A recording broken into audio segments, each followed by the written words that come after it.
ఒకప్పుడు ఏపీ అంటే చీచీ అనేవాళ్ళు. ఇప్పుడు భలే భలే అంటున్నారని ఏపీ సీఎం చంద్రబాబు అన్నారు. గూగుల్ వంటి సంస్థలు ఏపీకి వస్తున్నాయని, చదువుకున్న పిల్లలు ఒకప్పుడు అమెరికాకు వెళ్లే వాళ్ళని, ఇప్పుడు ఇక్కడే వ్యాపారాలు చేయాలనే ఆలోచన చేస్తున్నారని తెలిపారు.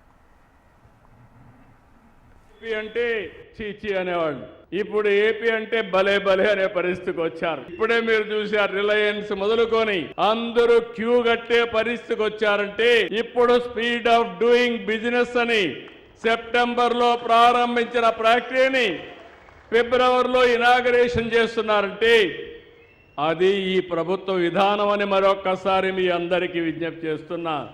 ఇలాంటి ఒకటి రెండు కాదు, గూగుల్ లాంటి సంస్థ విశాఖపట్నానికి వస్తూ ఉంది. దగ్గర 15 బిలియన్ US$ పెట్టుబడి. మన దేశంలో మొట్టమొదటిసారిగా 15 బిలియన్ అంటే 1,40,000 కోట్ల రూపాయలు విదేశ పెట్టుబడి వచ్చిన ఏకైక పరిశ్రమ, ఏకైక ఇండస్ట్రీ గూగుల్ అని చెప్పి కూడా నేను మీకు తెలియజేస్తున్నా.